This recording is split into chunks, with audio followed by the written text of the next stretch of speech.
Hey everyone, how's it going? I tried my best. Like everybody's opinion. No more Bully Maguire. I kind of just got it straight back. Now I feel like a game show host though. No more Bully Maguire, but game show host content is here. That's okay. How's everybody in the chat doing today? Doing good? Hopefully you're in some big beautiful positions. Nice trades. Great spots to be in. Hopefully everybody's firing off. Popped off today.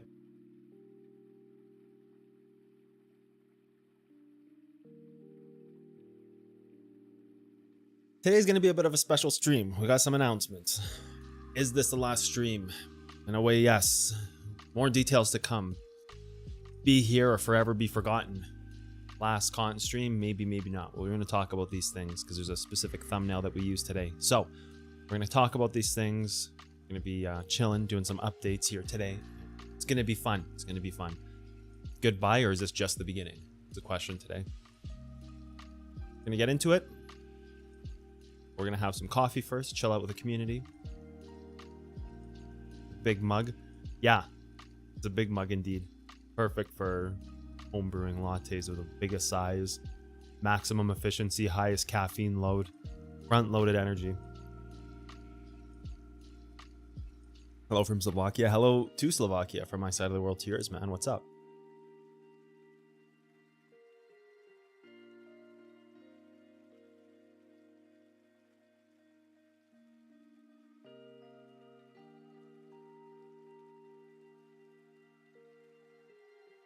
Good evening, Cotton. Good evening. Hope everybody's doing well. I'm doing fantastic. Hopefully you're doing well.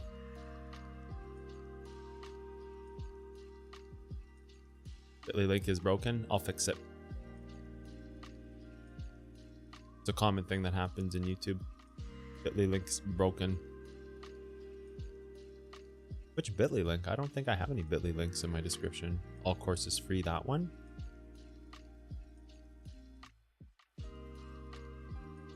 That one's possibly broken.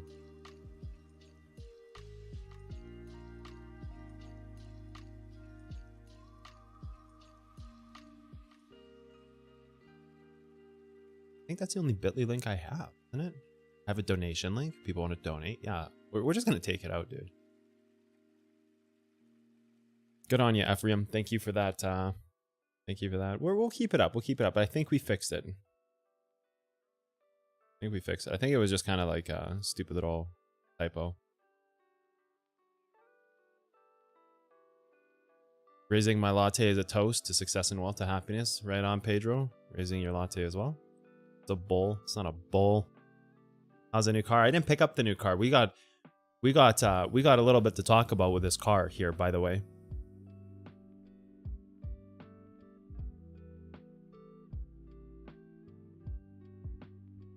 Giants drink from giant mugs. You know what I mean?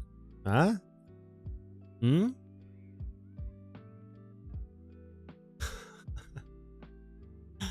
I'm kidding. Dang, the description updates live. Didn't know that. Yeah, it's pretty cool, right?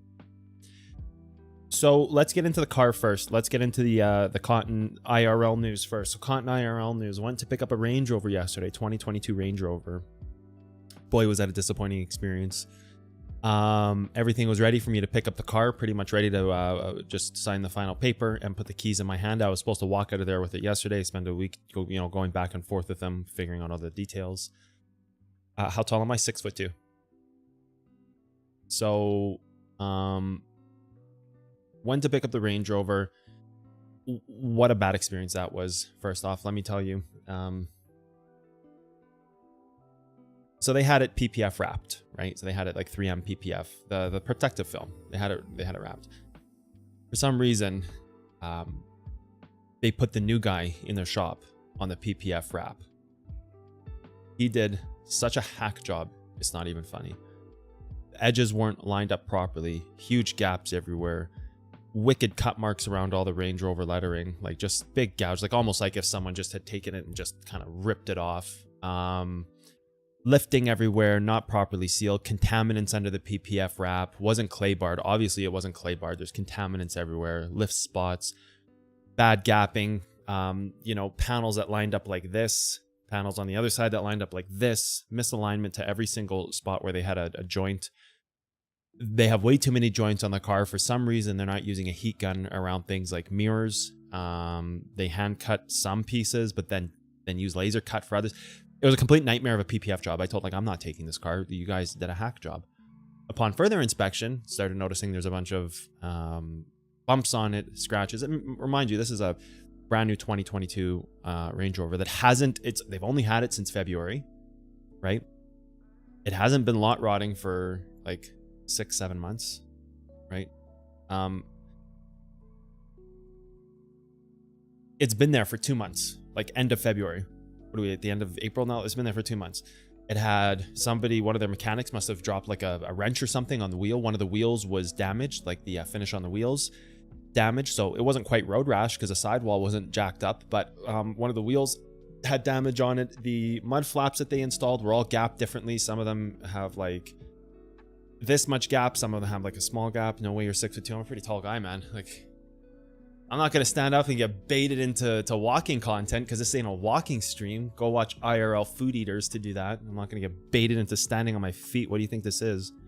A day trader. My feet are useless, dude. Jesus, some people in the chat. Kidding, Matt. I love you. So, yeah. And then like somebody had hit something with the front bumper. Big scratches on the front bumper. One of the panels on the rear, the tow cover panel, was messed up. They can't get it reseated properly. Somebody with rings all over their hand had went down the side of the car, has ring marks on the car. Somebody who washed the car, whoever hand washed the car, obviously dropped their wash mitt on the ground, had rocks in it, messed up the headlights, messed up all the piano black finish on the front grille. Only one half of it though. So scratch marks all over the front grille. Just like, holy crap, that thing was a nightmare. I can't believe that was what was trying to be sold as a new vehicle. They didn't even wash the undercarriage of the vehicle. Rust on the rotors. Rotor drums have rust on them. You know, such a simple fix. When you wash the car, you just hit the brakes hard enough so water doesn't sit on them, because the heat from the brakes, it just kind of absorbs the water. Rust on the rotors. They didn't wash the undercarriage of the vehicle. The undercarriage was filthy. They had to, like, it was dirty when I got there. I was like, how come this is all dirty? Like, what's happening? It's a brand new vehicle. Why is it dirty? And like, well, we cleaned it. And then you start going through the vehicle. There's hazing on the A-pillar. So on the piano black finish on the A-pillar, there's hazing under the PPF. So I don't know if that's like a material defect finish from the factory, or if this is something that can be rubbed out with a compound. What else? The undercarriage was filthy. It was like somebody drove it through 50 puddles and like a pile of dust. So like somebody was driving in a desert. They didn't clean the undercarriage before they put the PPF on, and then proceeded to tell me, the manager of the store said, oh, well, you know, the PPF, you know, we don't wash the undercarriage of the car. And I'm sitting there thinking, you guys are applying PPF and the undercarriage is full of dust and filthy. Like, no wonder you guys are getting contaminants on the PPF. Oh, we don't wash the cars underneath. Nobody does. You won't find anybody in the industry. So I said to him, I said, okay, let's pick up the phone right now. Are you sure about that? Let's pick up the phone. Let's start calling some shops and see if they would wash the undercarriage of a car. Like, you're applying plastic at the bottom of the vehicle on the bottom side of the fenders, and you're doing basically a large sweeping motion with something that's the same size as a towel. You don't think dust is going to kick up from underneath the car if there's loose dust everywhere? Or like, and then meanwhile, the entire PPF job had contaminants all over it. Like, it was like dust underneath it, like crazy. And they're like, oh, nobody does that. It's like, you sure? Should we start calling? Should we start calling around? So it was a nightmare. Like, I'm amazed that it was handled the way it was. So, holy crap. Not necessarily not buying the car, giving them one day to kind of figure their stuff out and make things right. But as stands, like, what a disappointing experience to go spend that kind of money on a Range Rover, like 150 grand, to feel like you're buying a used car from a scummy, you know, secondhand dealership that sells, you know, $5,000 cars, you know, like, and the cost of the vehicle doesn't matter. I don't care if it's like a $10,000 Kia Leaf, or I don't care if it's a $150,000 Range Rover. It doesn't matter. There's just a procedure that you do. If it's a brand new car, it should look like one. And at that price point, especially that should definitely be something that is taken into even a bigger consideration, right? So it was pretty bad. It was pretty bad. You sure it was a legit dealer? Yeah, it was a legit dealer. It's Land Rover, Range Rover. Yeah, Land Rover Jaguar, I should say. No, you're 6'2". I mean, you swear to God with this comment, dude. I'm telling you, dude, you did a 6'2" comment.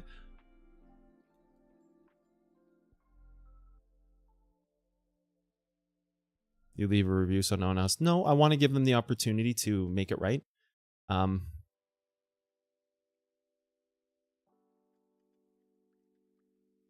have pictures, I would take a picture, and you like you'd have to be there to see this stuff. You take a picture, and it was like, it would looks like a clean Range Rover, but so I'm giving them some time to make it right. I've given them a day to make it right. Otherwise, we boot on over to Mercedes and go there.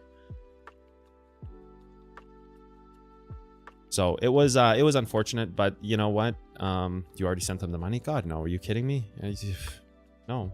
I made them refund my deposit to hold the vehicle before I even came down to look at the vehicle. I'm not being victim to being held hostage by a deposit.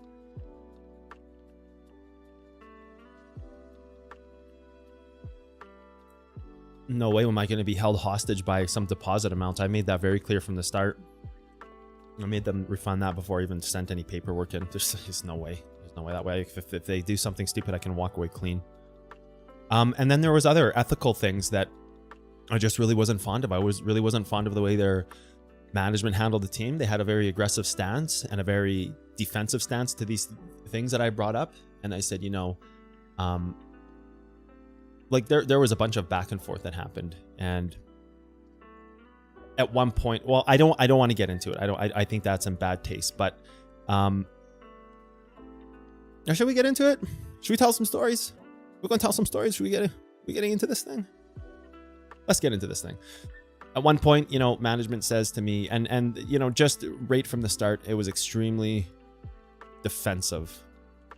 All my concerns were brought in an extremely defensive manner. So like I was with the sales guy. He was like awesome, by the way. He was like a straight up like top tier banger. He's popped off, dude. That guy's doing good things. He's a good salesman.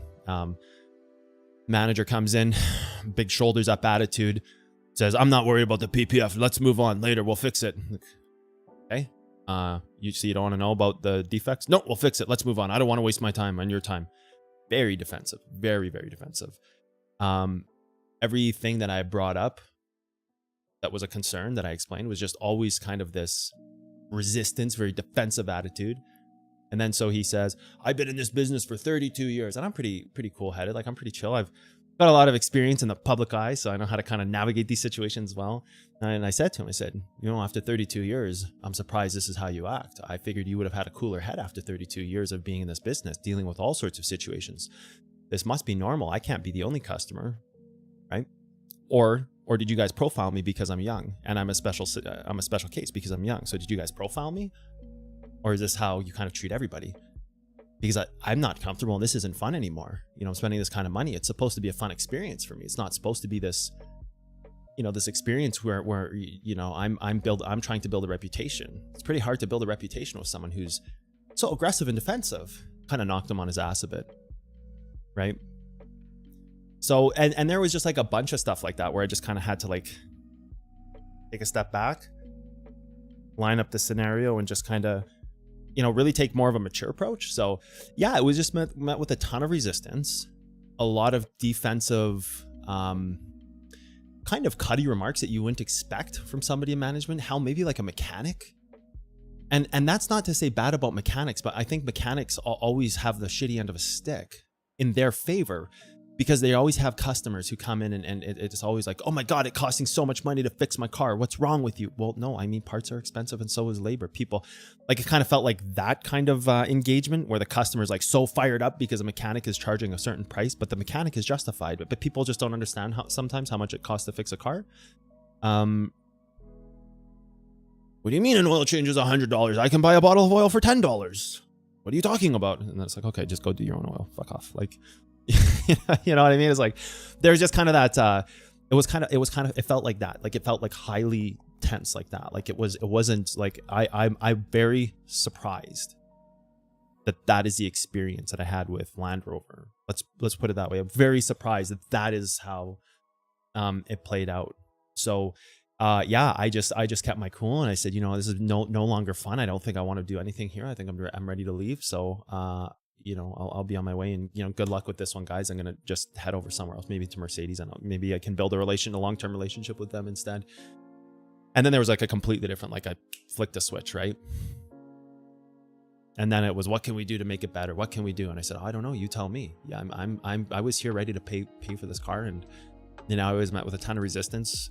I feel like I was profiled due to my age. It just seems like not a great experience. And for someone in business for 32 years, I would figure there would be the tools there to help navigate this in a smarter way, right? And so then it was, I don't want to waste time. Give me your number. I said, okay, here we go. This is what it's going to take to make it right. So I shot high, and I'm sticking to it. And if they don't want to give me the vehicle for the price that I didn't even demand it. I said, well, this is what I want, and otherwise I'm ready to leave. So now I got to wait for a day to see if they're willing to do it. It was very surprising. It was very surprising to have that kind of experience at Land Rover. I got to be honest with you. I was surprised. You wouldn't expect that. I wouldn't expect that no matter where I buy a car, especially being a Range Rover. Like that's a big ticket item. You know what I mean? You have VIP clients. Like not everybody's buying Range Rovers. And by no means am I trying to be, up some kind of hierarchical ladder where it's like, oh, you're not selling to peasants. Who do you think you're dealing with here? It's not like that. I don't care what car you're buying. I don't care if it's a goddamn Kia Leaf. You just have a respect for the process. It's an automobile. You have it clean, you have it ready, you treat your customer good. There's just a process that everybody has to kind of pride themselves on, right? So it was, we're going to see. We're going to see what happens with the Range Rover. We're going to see. Fonz mug always gets me. It's a good mug, man. What are you talking about? What are you on about? Don't blame the car. Doesn't matter.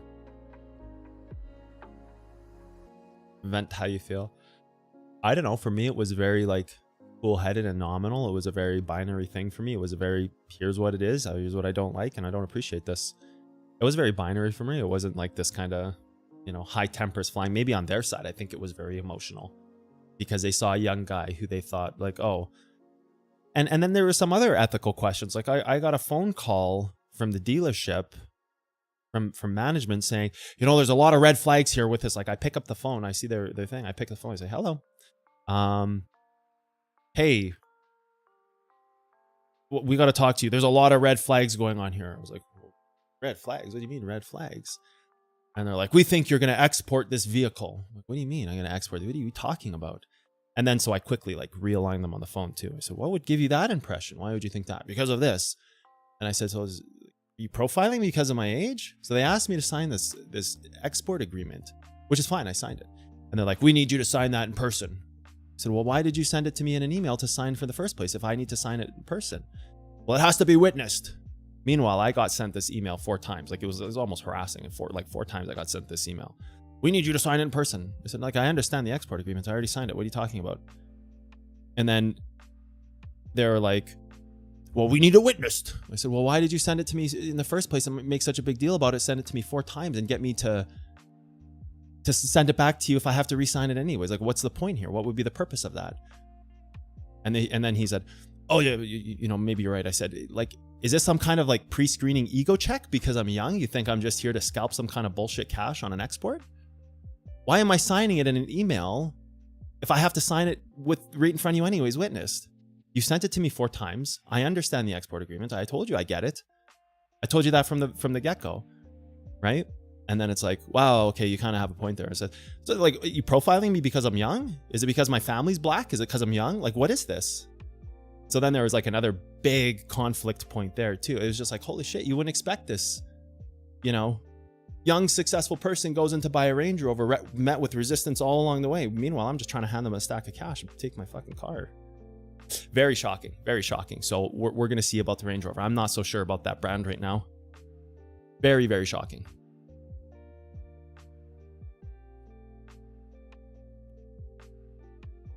I mean, any young person who's doing okay, I think, dealing with an older generation, sometimes you get profiled. But if that's the case, I don't need to buy something from you. It's my money. You lose, not me. I don't care. I'll just go buy something else. We're not talking about buying a $30,000 vehicle here. We're talking about a lot of money. So I was shocked. I was shocked at the amount, like, and then On top of that, a layer of tardiness. They were supposed to have documentation. I talked to them Saturday night, and they're like, well, we're on tight timelines here. And I said, yeah, for sure. No problem. We're going to get you documentations first thing Monday morning because we want to get this vehicle delivered by Thursday. And I said, okay, yeah, no problem. Wednesday morning rolls around. I get the documents. 2 days late. 1 day to figure everything out. I run around like a chicken with my head cut off all of Wednesday, getting all the documents in because I can't get vehicle registration and stuff like that until I have the documentation of the dealership. 2 days late on documents that were fairly simple to send. And then I run around like crazy. They changed my appointment to later in the day. It was supposed to be Thursday at 1. I had to go in at 5 o'clock because they were running behind because they sent me documents late. Like, it's a fucking gong show. Like, it's unbelievable the amount of things. So they're either going to pay for it right off the vehicle or I'm just going to go somewhere else. So yeah, it was really surprising. You know what I mean? Like, it's like, what's going on, dude? What's going on, man? Like, thank God you know your stuff about cars. I've had a lot of nice cars in my life. I've had a lot of nice cars. I've had a lot of nice cars. Like, just silly things like PPF wasn't tucked in on corners properly. The cut marks were bad. They didn't use a heat gun on corners. Instead, they used 2 pieces. It just creates more kind of lifting points and friction points. Like, I've had PPF on some vehicles and it lifts after, you know what to look for. It wasn't lined up properly. It was hand cut in the wrong spots. Why not just use a heat gun instead of hand cutting it and making these ugly gouges that are just going to cause a problem in the future? Because those corners where they cut from, they become problem spots and it lifts. Like, why not use a heat gun and wrap the corner so it can't lift? And then tuck the corner with just like a plastic, that's not a knife, but it's just like a little plastic tool that you can, almost like a nail tool where you push your cuticles, like just like a little tool where you can just kind of wrap it. You know what I mean? So yeah, very, very, very surprising. Very surprising from Land Rover. I'm going to say that for sure. So we're going to see. I like the vehicle, but I think this calls to buy a pretty crazy low hold level, right? Like that's the way we deal with this. We TA'd it. We refuse to buy the price that they're asking. And now if they want to salvage it, we buy the low hold level and we scalp that sucker bad. Like we just buy low. Like that's it. We just best price and then we accumulate, right? And that's the road forward here. So we stop lost out of the trade right before the Rover hit its level. Waited patiently, RA'd the situation, and now we're trying to buy the lower hold level. We don't even know if we want to buy it though, so we'll see. I think there's a lot of I think when you start getting into those luxury brands, I think a lot of times what happens is there's a ton of nepotism. So I think people just go in and just give me the keys. I want to get the hell out of here. But no. I looked over that sucker with a fine tooth comb, and there was like a lot of problems. Mud flaps gapped. They put mud flaps on, and you know, some of them have this much of a gap around the wheel well. Some of them have this much of a gap. Some of them are up slightly. Some of them are down slightly. Like, who installed this? My grandma? Like, what's going on here? You know, it's like,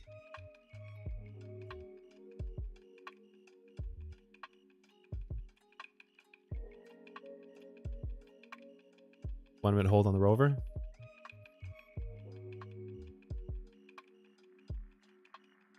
There was a lot of problems. There was a lot of problems with that Land Rover dealership.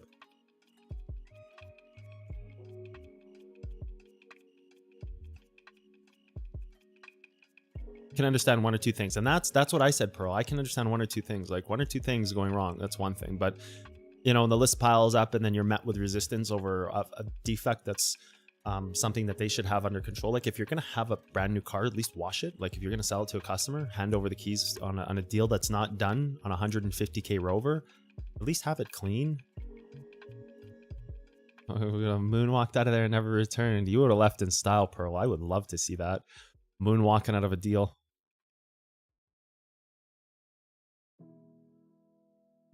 That's the East Coast in you talking.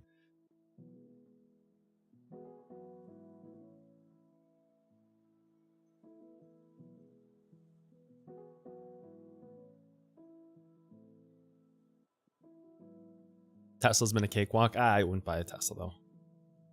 Is there no other? For sure there is. For sure there is.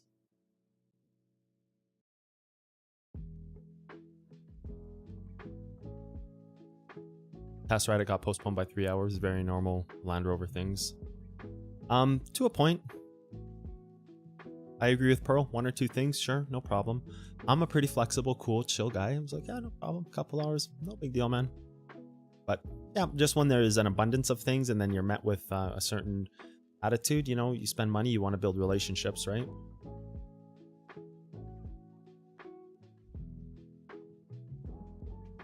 Let's go for the AMG GT.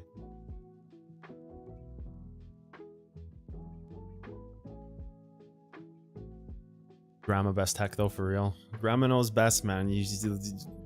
She gets hired based on how those apple pies that she makes and the top layer, you know, how that has like the weaved dough on top. That's like, there's not a square that's off a millimeter. Grandma would like pop those mud flaps in like she's making the final apple pie in Sunday Thanksgiving. Like those weave patterns on grandma's apple pies, that is mastery. That is perfection.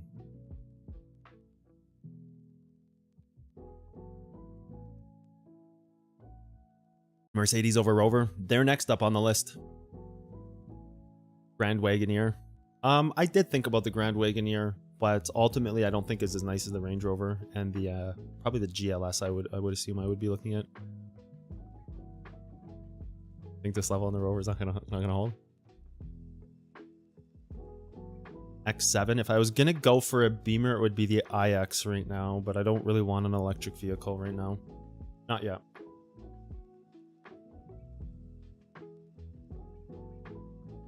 Ram Rover? Yeah. Let's get into the charts. We got some things to talk about. This is the last stream. This is a sad moment, last stream right now. It's going to be a short one today, and it is going to be the last stream, unfortunately. For 2 weeks. And then in 2 weeks, we'll be back.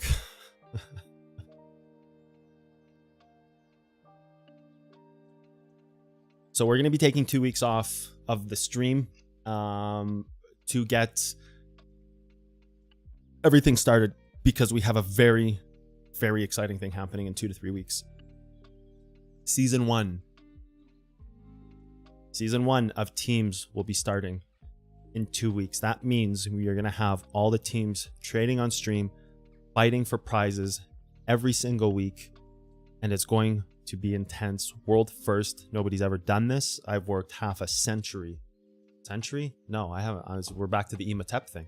I've worked for half a decade to get to this point where I could teach people, put them on teams, develop a new space for day trading. And in 2 weeks, season 1, 2 to 3 weeks, season 1 of teams is going to be launching. They're going to be competing for a grand prize pool. There's going to be standings. They're going to be trading live on stream. I have set up funded accounts for them. They have everything they need to make this future of day trading teams something real. So in 2 to 3 weeks, we are starting teams season 1. Very exciting.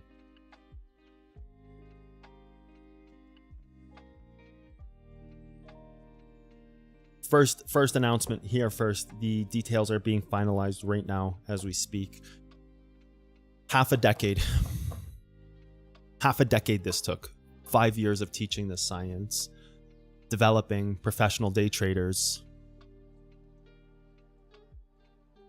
partnering with what's going to be one of the future exchanges in the world.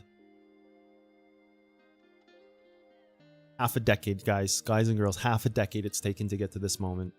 5 years.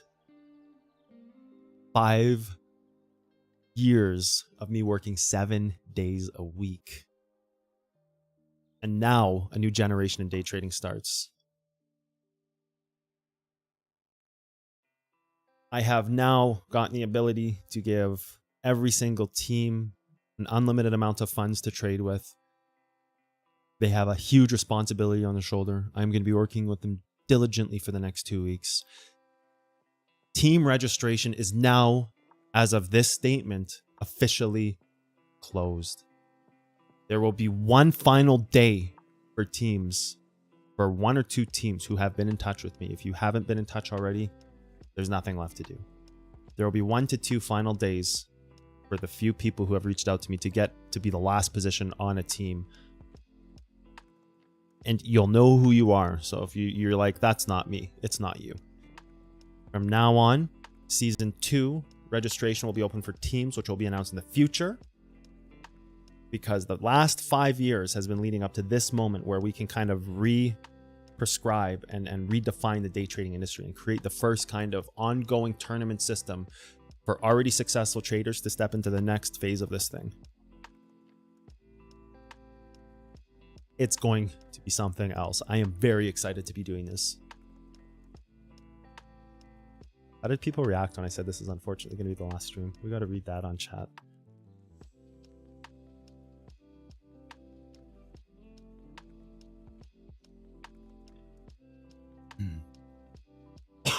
Excuse me. Sorry, I shouldn't mute my mic for those things, but you know what?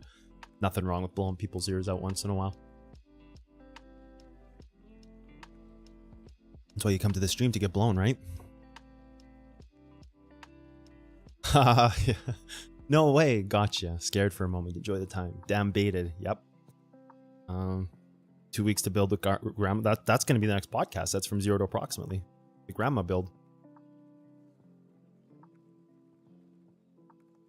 This officially also marks the moment the stream goes permanent. Now going forward, the stream will now become a permanent thing. That's also very exciting. Team Progress in particular, don't sleep on the other teams. Every team is so insane. It is going to be so cutthroat. It's unbelievable how fun this is going to be.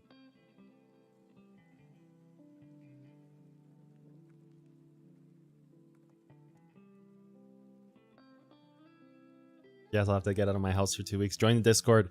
There is going to be a lot happening in the Discord in the next 2 weeks. This is going to be unbelievable. It is going to be something that continues. Season 1 will end in a few months and Season 2 will begin. So if you don't have a team right now, Season 2 applications are going to be opening soon as this platform will continue to expand. So if you do not have a team right now, get in the Discord, make one for Season 2. Because these guys get funded accounts, big money, lifetime opportunity, right? I'm going to leave it at that. I don't want people joining for the wrong reasons.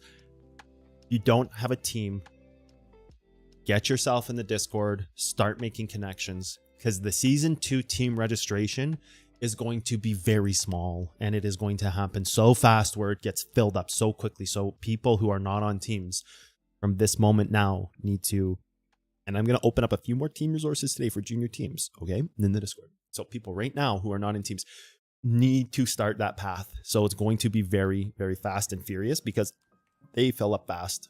They fill up so fast and there's very limited spots. So you have to take your edge where you can. You have to get in there right now, make those connections, communicate with Naya, do what you have to do to get an interview, right? Like, don't harass her. Obviously, you're going to get blocked, but like, get your team together, go into the team guidelines, look at the rules to create a team. Don't just go to her and say, hey, I want to join a team. No, you're never going to get on a team like that. You won't even get an answer to that. You'll just get brushed off as you're not taking this seriously. Don't waste time. Go away, right? Like that will be what you're met with. Go to the team's channel. There is a huge list of things that you have to get there. It's not huge, but I should say there's a huge post describing exactly what you're going to need to do, right? So you have to come to the table with your crew already ready.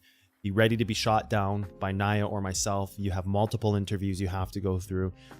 To become an official team is a big thing. So that needs to happen like now for people who are wanting to go into Season 2, because for those who are ready, when that Season 2 announcement comes, and it will come when people least expect it, which could be very soon or it could be very long, you don't want to be like caught off guard by that, and you want to be able to like pull that trigger, because I work on a first come first serve. So the teams that are ready and firing off obviously have taken it seriously, have been doing it for a while, instead of, okay, teams are open, let's kind of start to try to figure something out, right?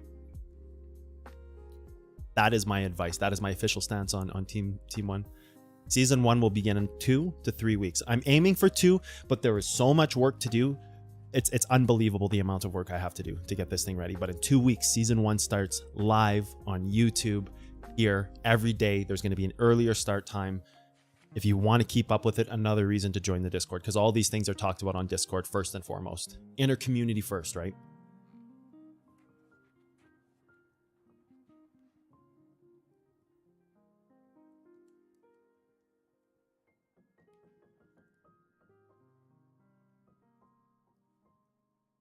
New teams cannot participate in season 1 now. That is gone. Season 2 is where new teams are looking to get in. How many teams are going to be available for season 2? Might be 1 spot, might be 3, might be 12. I am not giving any details. That's Discord stuff. You join the Discord for that. Can't wait to see. Half a decade. Let's just reflect on that for a moment. That this is half a decade in the making. Half of a decade. I can't even fathom that into the amount of hours it's taken to get here. Half a decade. 7 days a week doing this stuff. I think I've had 2 breaks. I've taken less than 10 days off in 5 years. Half of a decade. Unbelievable. Half of a freaking decade has gone to get to this spot. And now this is going to open up a completely new path for day trading going forward.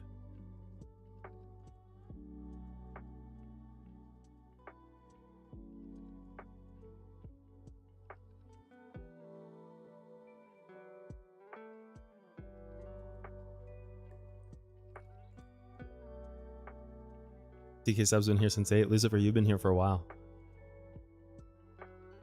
How much funds? You have to wait and see, man.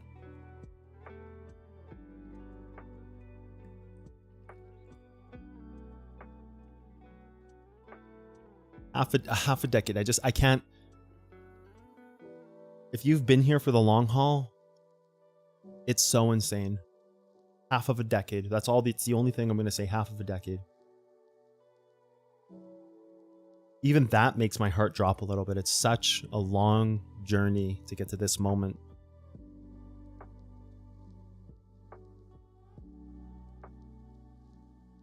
It's going to be live. It's going to be live on YouTube.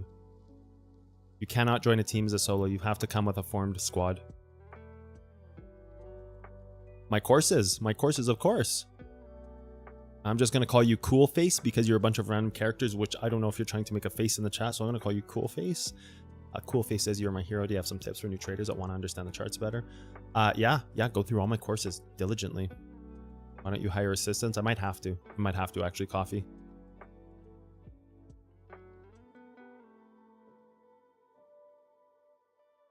Congrats, broski. Thanks, Lucifer. I shorted the top yesterday because of your methods, says Dan. Thanks for the videos. You're welcome, dude. So you're like popping off right now for profits. You're doing great. Good job, man. Good job, dude. How much time should one consider giving up for teams? Full time. Full time. You should put as much as you can into it.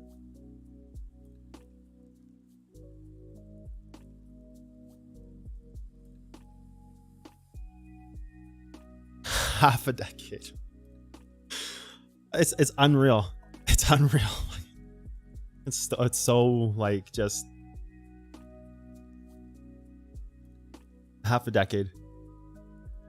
The whole team needs to be in Discord. Yeah, of course. Only people who are going to be considered for teams are people who support the community. There's no like, if you don't support the community, there's like, Discord is the only way. If you can't even find it to support the community to help do these things, like I don't, when I was in negotiations for this, like they asked me, what do you want out of this? I said nothing. You don't have to pay me a cent. I'm not asking for anything. I want you to support my people and help grow this vision because we are doing something different and cool. I don't get anything out of it.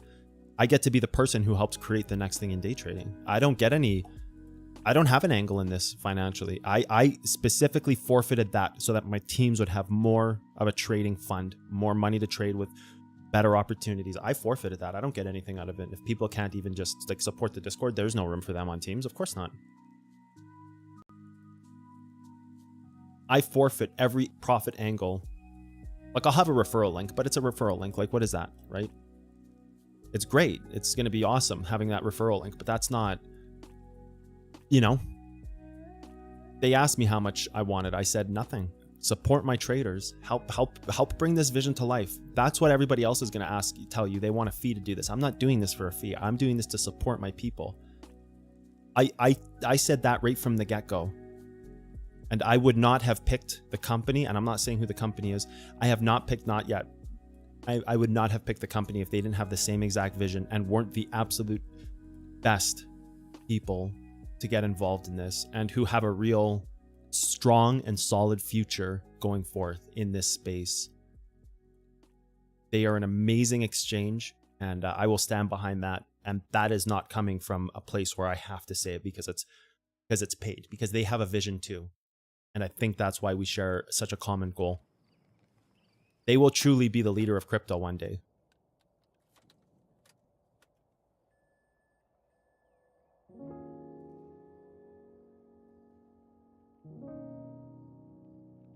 I haven't had life-changing success yet, but I'm keeping at it soon. We'll get there. Keep at it. Half a decade with only a few days off. Yep. If you've been here for the long run, you will have known that. Yep. 14 and I'm trading half a year. Sweet. I get paid by Patreon and YouTube revenue. You're brain dead. That's easy, Ben. You know, I could have asked them for hundreds of thousands of dollars. I could make these tweets. Make $5,000 a tweet. You're dumb. You're just brain dead. You're one of those people who are just, you'll never get it. Is there any proof? You're banned.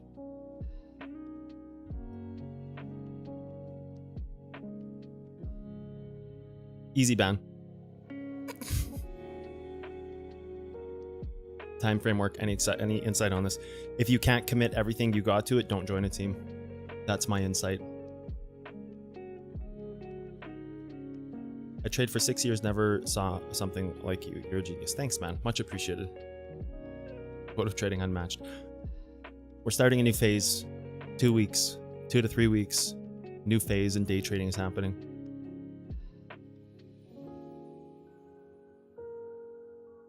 The ban hammer is going to be passed out like a bag of chips on this channel from here out.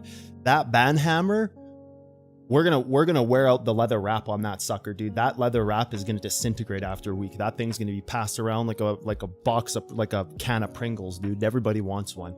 You want a ban? You got a ban. You want a chip? You got a chip. That sucker's gonna be well worn, tried, and tested. That's gonna be a relic. That thing is gonna earn its place from here out. That ban hammer is gonna be. You're gonna have worn edges. There, you won't even be able to read the name on it. What's the ban hammer's name? Billy McGuire? Billy McGuire is the ban hammer's name. That was like etched on to the steel. You won't even be able to read that soon. It's going to be so worn down.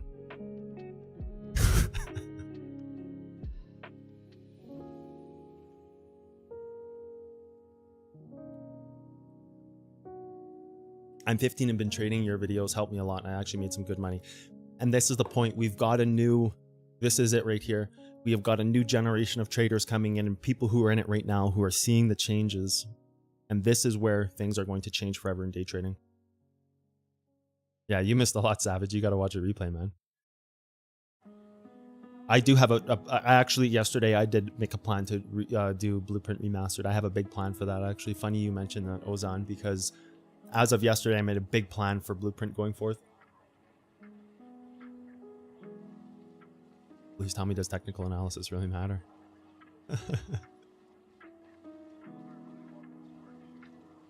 We already banned him, dude. Is he Irish? I am. Born in Canada, Irish descent.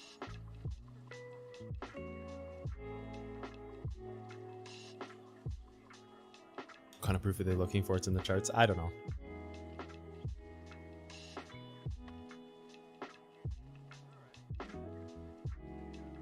I don't know where K-Shifty is. K-Shifty's MIA. Where is K-Shifty? We need K-Shifty in here. We're going to look at a few charts. Huge news happening in the Discord community. Absolutely game changing. Everything from here out is going to be a completely different world for day trading for our community. And hopefully we're going to have an impact for all the day traders out there. And another part of this field for people to strive towards, where it's not so isolating. It's not by yourself. There is an end goal. You have something you can learn. You have something visceral. You have goals to go for. And we are going to empower all the new people and current people in the day trading space. So this was an important stream today because we are taking a break from streaming for a few weeks, even though we've only been here live for a few weeks. We're going to be taking a break from day trading for a few weeks to get ready for teams. And then when we launch back in a few weeks, it's going to be insane.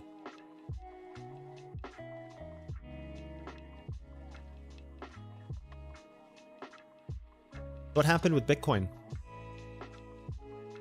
Yeah, it gained that daily level and just got crushed, right? Like that's the story of Bitcoin, what we were looking for yesterday. Oopsies.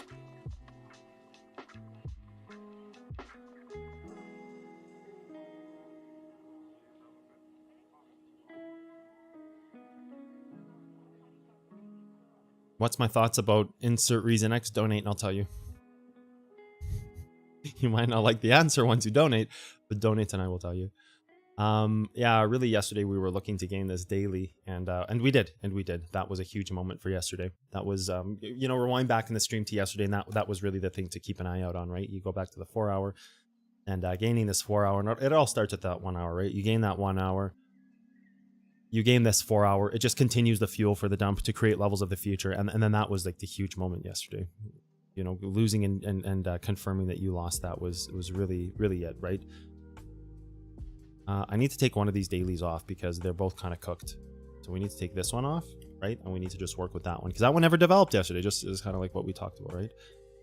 That is the daily, which also is the 4 hour. So that's huge polarity right there, right? Like that's your backside targets, and it's a huge polarity. A fork out for your OnlyFans. Only TA. Yeah, losing that 4 hour was huge yesterday. You lose that 4 hour hold level, and you get under the daily, and you start hard closing under it, right? And you can't regain it because that's the moment that it happens, right? You go below the level, and you're saying, okay, are we hard closing this on bigger time frames? So like I would wonder, like the hourly starts to develop, right? Creates an hourly hold level. Let's start from the top down. You don't have the 4. 4 is a little obtuse there, but then gaining this hourly on the interior would have been a huge moment too, right? Like gaining this hourly level, that would have been the moment that it dumps, and then it would have been held down by the even smaller time frames, like the reverse levels, right? So you got, oh, not reverse levels, inverse levels. So you got the 15, right? You got the 15 right here. The elusive invisible 15, that's onset by the deeper part of the range, which is the 5. It rejects it, kind of perfect entry for the short after you lose the daily, but then not really perfect entry post daily loss. I mean, you know, we talked about entry up here earlier in the day, and where you'd find those perfect entries, and now it would just be a matter of, you know, when do you get out of your trade. So that was kind of the development in the moment. Lose that daily, you lose that hourly, and you start to confirm bigger time frames underneath that daily. Eventually it leads to a 4 hour, the 15 minute creates, it holds that 15 minute over time, test the 5, can't get over this move on the 5, and then it just like falls off a cliff because then all time frames develop here, right? So yeah, very much. How much to donate to analyze a coin? Keep donating until I do. Keep donating until I do. Could be $1, it could be 1,000. You got to just keep pressing that button until it happens. I just don't like to, like, everybody wants to know what's your thought on this, what's your thought on that. So I just make a funny joke about it, donate, and I'll let you know. Maybe if you know, like, I don't, it's not about that. It's just about, I don't like being, do this, do that, do this, do that. And I'm just doing my own thing. You know what I mean? Donate if you like me. Drop the name of a coin in there. And if I decide to do it, I decide to do it. You can also feel free to put it in chat the odd times I do chat requests, but I don't like to get into that. The last thing I want to do is turn this channel into people who come and just, what about this? And then they leave, right? Like I've had a problem with that in the past where people repost screenshots of my charts and then charge money for them. And it's been a problem in the past. Last year when I was streaming about a year and a half ago or a year ago or whatever it was, last February. So yeah, you know what I mean? So although it's kind of like a weird answer, donate and I'll tell you. It's like a sellout answer, but at the same time, I just don't really do that. So get my attention with enough money, I guess I'll do it. That's my answer. I don't know.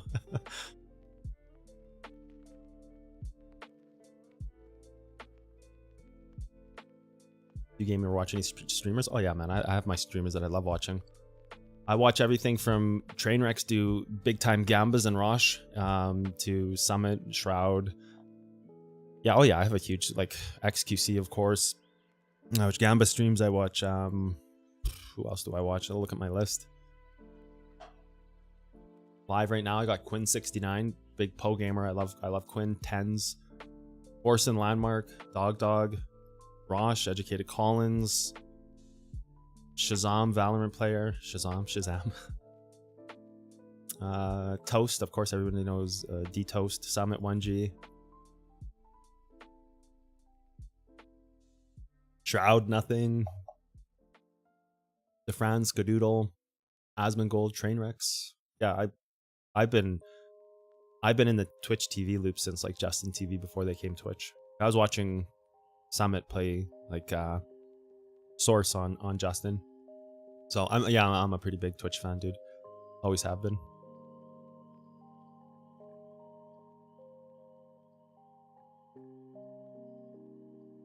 Just joined Patreon. Welcome.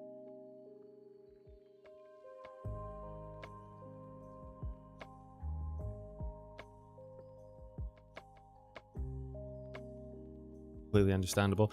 Yeah, like there used to be this thing where I'd post levels, and I think it came because I started calling out so many trades. And then I would get messaged with people on Twitter like, oh, they're selling your screenshots. Like people would start taking screenshots of my live Twitch streams when I used to stream on Twitch, and then they would repost them and charge money for them. They wouldn't even crop me out. They would just put my chart up. Sometimes they'd crop me out, but sometimes it would be impossible because of the way my camera's set up, and they wouldn't even crop me out. And they're just like selling like what I'm doing for free. They're trying to sell, and they're like big groups, people with like 100,000 members. I'm like, what are you doing? Like, so I stopped all that crap. TS is OG. Yeah. 1.6 Source. Shroud is a man. Shroud's a god gamer, dude. Shroud is so crazy. All good with a new car. I did a big car review earlier in the stream. Go watch a replay. Hardest part of trading? Balance. Balance for sure. Balance and routine. Yeah, so that's really the big moment of yesterday, right? Losing that daily level and creating that inverse for the future is really a huge moment. You know, because this is going to be critical resistance in the future. Like you've already hit this daily, you've already laddered this daily range, you've hit this. You could reverse this and break this, but for now you've just created another daily inverse. Like looks like you're about to break this trend and maybe move down towards that 37k target in 37, 38. Yeah, like it's not looking great for Bitcoin, I can say that. Meanwhile, it's laddering on this side as well, so I think we need to see how this range reacts a little bit. I think we need to see if we can hold this trend, we'll be okay. But if you lose this trend on Bitcoin, I think you're in a little bit of trouble here on Bitcoin. I think you're going to be, you know, moving down to that 37k target again, possibly retesting this local trend here. It's local to the weekly, anyways. It's a pretty big trend. So this is a very interior trend, so it's really only representing the attack and break of this part of the move. So it's pretty interior. But anyways, this is how it starts, right? You start creating those ladders down. So you need to hold this for a little while here. You need that time on the charts right now. So, you know, Bitcoin really has to hold. Looks like it hit a 4-hour level here. Tried to hold the 4-hour. I haven't really looked at the chart since yesterday because I was dealing with that car thing till like super late, and then kids have to go to bed and stuff. So you got the 4-hour here. You've got the 1 hour here, right? You've got the 1 hour here. So you can just mark these on the chart, see if it went after them. You've got a bit of a deeper part of the range, but like this is already tested. But again, this could be the breakout point, could be local origin. So you could go back test this, but I would think that you're more, you know, back testing this hourly here. So if I had to look at this, you could be even deeper in this range. Like you could start going into the nitty gritty time frames, but I don't really know what purpose that would serve. Like what do you got? 15 here. Like this 15's already hit, right? Like this 15's hit there, it's held. I suppose you could go here. That would be pretty tough to justify, but you could. It would be tough to get to. So I think you have a few levels. Which one makes sense? Wouldn't really have a comment on that. You're inside the 4-hour range looking for, you know, the deeper part of it. Maybe you could even go to this hourly here instead. This might be a little bit of a smarter spot, although the hourly's tested right here, right? Like that hourly's tested. So you're really inside of this range. This is behind the range, so it can't really be there. You have like something really nitty in here. This 5-minute back, no. Like you could be right here, maybe. You could be maybe right here.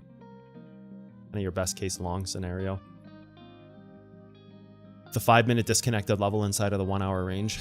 You know, maybe something like that. Yeah, you haven't even gotten there yet. Right now you're still at that hourly. So like maybe, and then the problem with this is it's actually hitting the break level. So that kind of invalidates this, right? Because you're hitting that break level, but that also can hold up the move. So treat that as an origin from here. So you need to know that that could possibly be an origin. So you would bounce this 5-minute first 38 like this. You're not really looking at this to take this, because this is going to create the origin once it regains over top of it, right? Like you're not going to say, oh, I'm going to buy here because it's going to create an origin. No, like origins, they go deeper in their range and then they don't hard close over it. So you're going to go to the lower level inside of that range from here, right? Like you've got that kind of micro range in here, and you're going to go into that lower time frame, find that level, don't hard close this, and this becomes an origin in the future. So maybe something like that would be the only place I might consider. Something like that. And this just creates the origin in the future. So that's you're not really taking that level. I don't think it's smart. I think the risk is pretty high.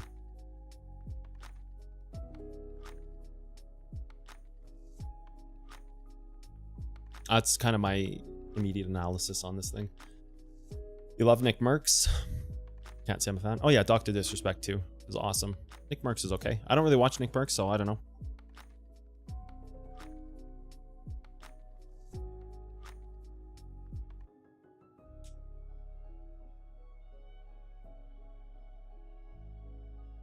Your rank in Valorant? I played Valorant season 1. I got to that green triangle thingy, whatever that is, platinum or something, like platinum 1, like the highest part of that one going to the next one. No, I broke into the next one too. I got whatever's, I think it's, I don't even know the names because I only played for 1 season. Whatever that green diamond thingy is, and then it goes into the next one. I think it's like a purple octagon.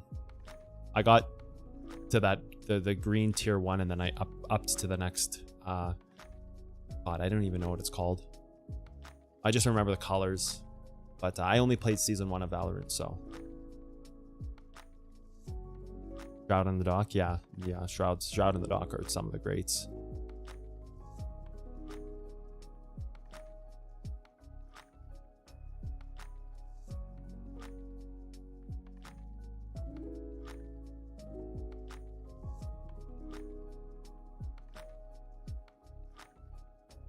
Still on replay. Yeah. I don't like to do my analysis after I've seen price. I actually don't even look at price on the right side. I just do my analysis and mark my levels. I don't care what the price is. Price means nothing to me. It's all about the data.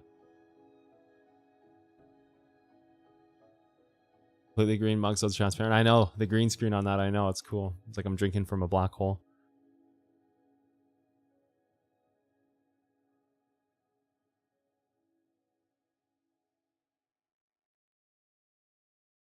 Yeah, K-Shifty, join the Discord. You and your friend join the Discord. Start forming a 6-man squad, and then reach out to Naya on the Discord.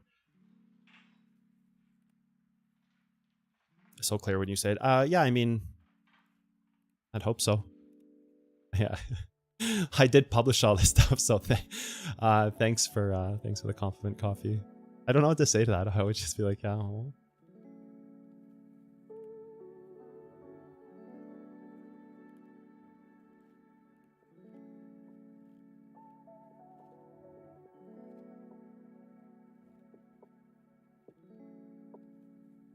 There's some kind of conversation going on with some guy named Tao in the chat. I can't keep up. I don't know what it's all about. Purple is diamond, green is plat. So then I made it to so whichever one is higher, I think purple, the diamond one is higher. From what I remember, it goes like you'd be plat 3, plat 2, plat 1, tier up to diamond 3, 2, 1, from what I remember. So I would have been diamond 3. SMC. You're behind the ball, Tao, but that's okay, man. ICT is garbage. It says Crimson. No comment. No comment. I don't know what to say.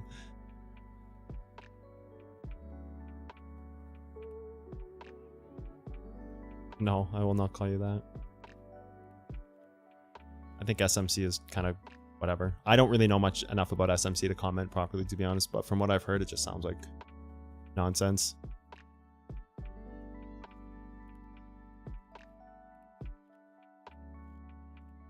I think it can't be coincidental. I think people like to believe whatever makes sense for them to grasp onto.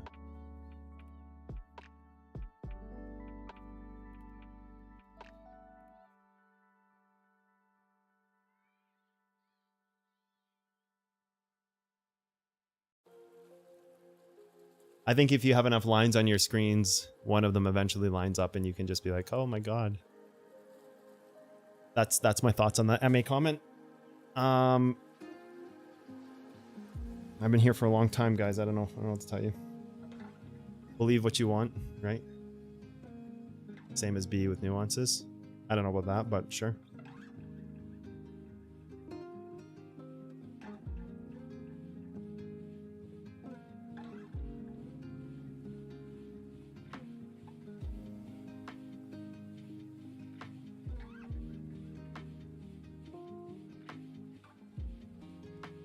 I don't look at other stuff, nor do I care to. I wouldn't waste my time. I engineered all this stuff myself. I have no reason to kind of look for guidance anywhere else. So, you know what I mean? What about CAD? How's CAD doing? Good. CAD is slipping. Oh, CAD bounced its level. Nice.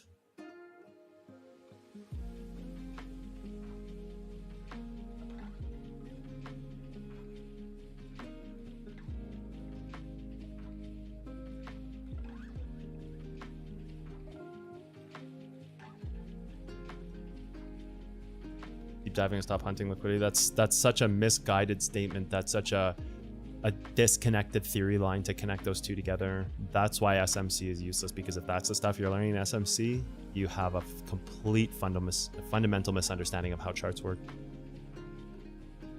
This is why I don't look at anything else, because it's all trash. It's all trash. If it was real, it would be the exact same thing I'm doing, and there would be no point for it to exist, because it would be two people teaching the same thing. It would be completely pointless. So this is exactly why whenever anybody else asks me about SMC and they're like, oh, I've got 100 years of experience and I've been doing this, and it's like, okay, well. And then if after all that experience they're using terms like stop hunting liquidity, instantly no. That's like a pre-screen to you're on that side of the trading world, where I'm on this side. I don't like these made up terms that have no definitions. Like stop loss liquidity hunting is such a pipe bomb theory. It's so disconnected from reality. But if people want to believe it and use it, then let them believe it and use it. Who cares? I don't care. This is why I don't really care to do it, because it's just like, eh.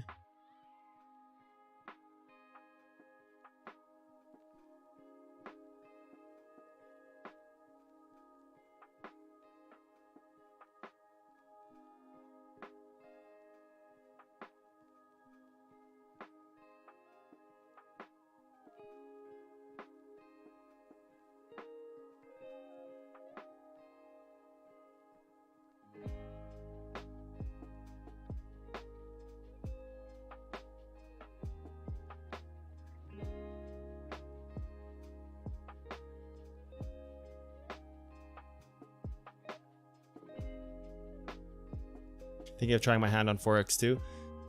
Forex is fun. There's a lot of like fun stuff with Forex, yeah.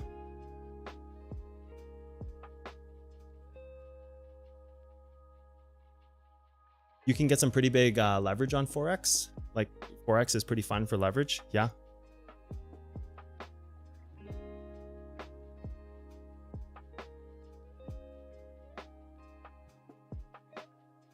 Yeah, I mean, mental health is super important. Confused. Mental health is super important. I think journaling I don't know. I journal mental health, but then I think I have a very different way of looking at that metric. I'm not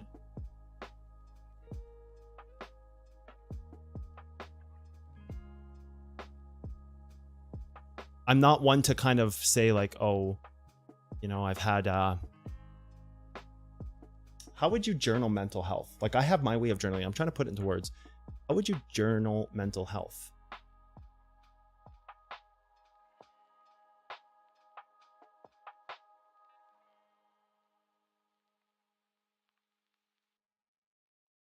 Maybe give me an example of that so I can best answer that.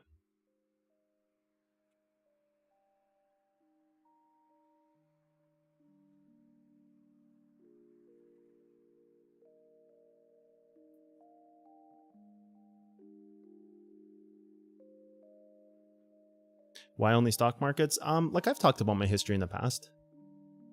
I've talked about a lot in the past about why I do what I do.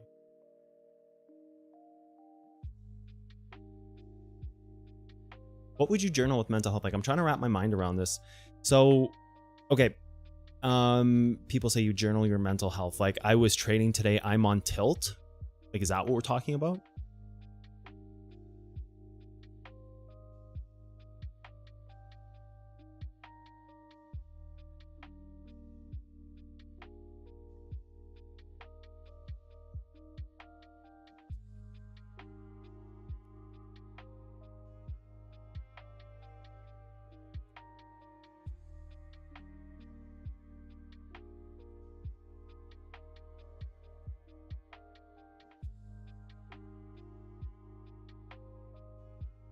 So I guess this would be like a tilt meter, right? Like you'd be thinking of mental health as in I was on tilt today.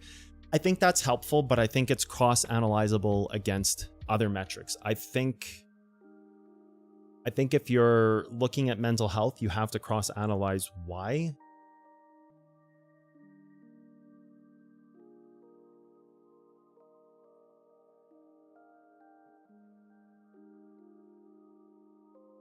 Flash crash in 2010. Yeah, I've looked at it. Like there's the 2008, there's a 2012. Yeah. Got liquidated again, back to the drawing board. You'll get there, man. Don't worry about it. The flash crash of 2008. I've looked at it on stream. Yeah. I think they're pretty interesting. I think they're pretty basic trend breaks, but yeah, I've looked at it on stream. S&P still pulling back, kind of what we're expecting, right? Looking for that lower range.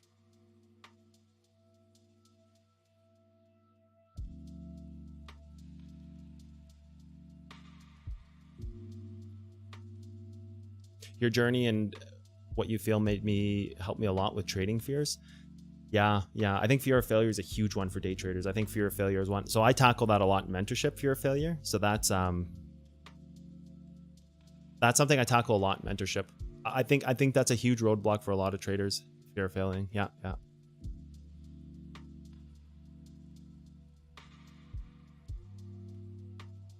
I would agree with Sammy too. I know there's tons of traders don't even look at charts and make a ton of money. But I think this is also the definition between day trading and investing. So people who look at day trading and kind of confuse it with investing, I think there's a pretty fine line that needs to be drawn there. Investing, you're holding positions long term. Day trading, you're trading day to day to make an income. So I don't think there's like really a difference there. I think PayPal has an interesting chart.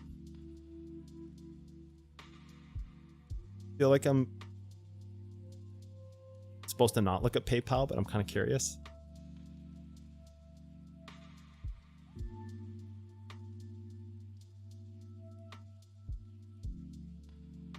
Like I feel like I'm feel like a PayPal. Okay, we're doing it.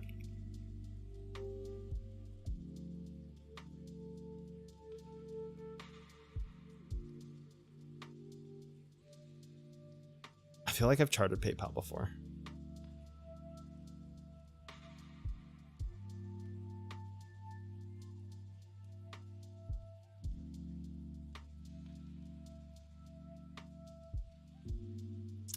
You have a monthly reverse here, right? Like that kind of defines a ladder point for your interior trend. So you have a monthly reverse here, so that's fine.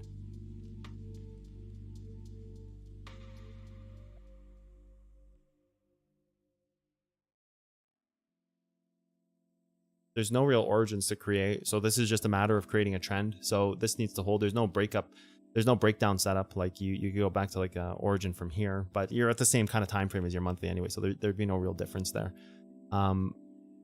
Really right now it's trying to create an interior trend, so there's no rush to buy this. If it creates an interior trend, you can buy the bounce on this. There's no rush to buy this. No rush. You could be dropping down to some of these more exterior levels to create an origin.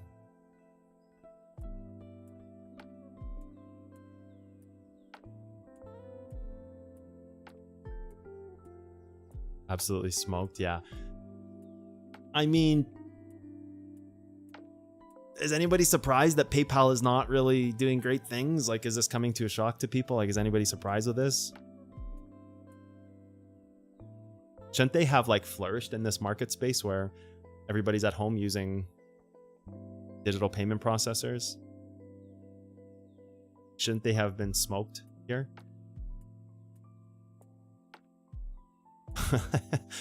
It kind of, I don't know, it kind of feels like I don't know. Is anybody really surprised PayPal's not doing well? They should have been like completely popped off in this market space.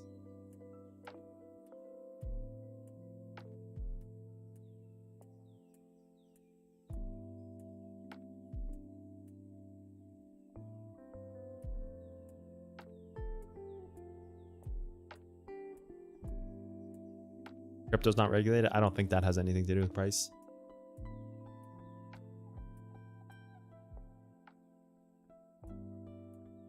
One the color's orange. What am I doing? Old habits. Orange. Yeah. Sorry. Good call. Nice one, Raj.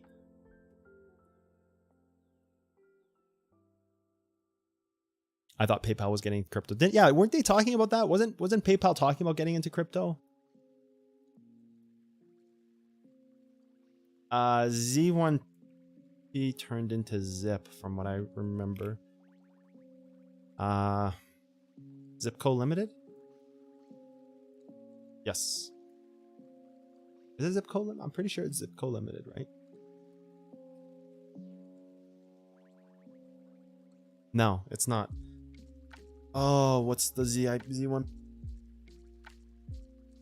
It merged and turned into a new chart, but I can't remember.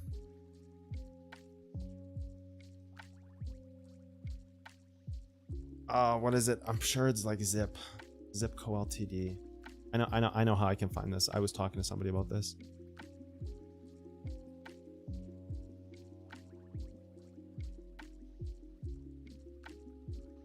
I want to look at this Zip chart.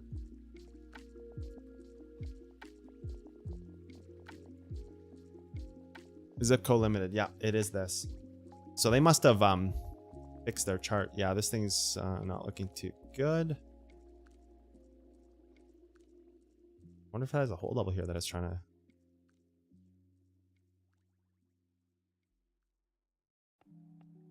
Breaking its last part of the move. Yeah, it doesn't look too good for Zip. And your final piece here. Origin right here. Anything under... If it holds this thing is going to fly. If it holds this, it will absolutely fly.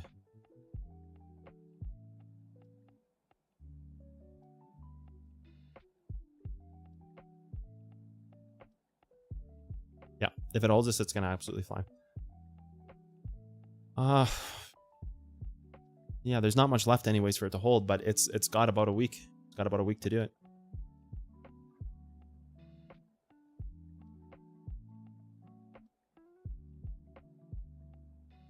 Just want to say thanks, man. 6 months of trading. Finally seeing some profitable weeks. Right on. Stop loss hunting a real thing? No, it's not a real thing, dude. You're always going to get people come into this channel who are... Here's the thing about people with trading. It's only those who are failing traders who come in and cry about everything. Because the simple reality is if they were making money, they would be focused on making their money. Not coming into random YouTube channels and starting to talk about, oh, this and that. Like, it's... If they aren't making money, they'd simply just continue making money. You know what I mean? Like, there's kind of like a common sense thing there. There's kind of like this, oh, well, of course. So, you know, when you hear people in chat saying like, oh, stop loss hunting and these, like, and arguing about stop loss hunting, if it's real or not, if it was real and it was working for them, they would simply just be using it to make money. Like, people who make money don't have time.